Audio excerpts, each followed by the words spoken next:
विधान परिषदेच्या 5 रिक्त जागांच्या पोटनिवडणुकीसाठी उमेदवारी दाखल करण्याचा आज अखेरचा दिवस।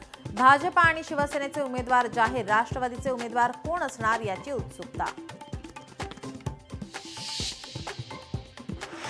राज्य अर्थसंकल्पीय अधिवेशनाचा आजपासून तिसरा आठवडा। शेतकऱ्यांच्या प्रश्नावरून विरोधक सरकारला घेरण्याच्या तयारीत। लाडकी बहीणवरूनही होणार गदारोळ।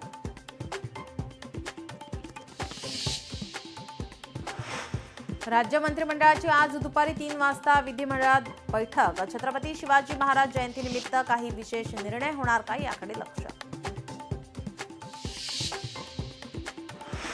छत्रपती शिवाजी महाराजांची आज तिथीनुसार जयंती। राज्यासह देशात विविध कार्यक्रम।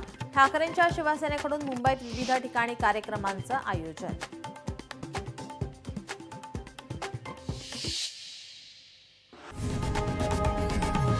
लोकशाही मराठी ऐका, पहा, जागरूक रहा।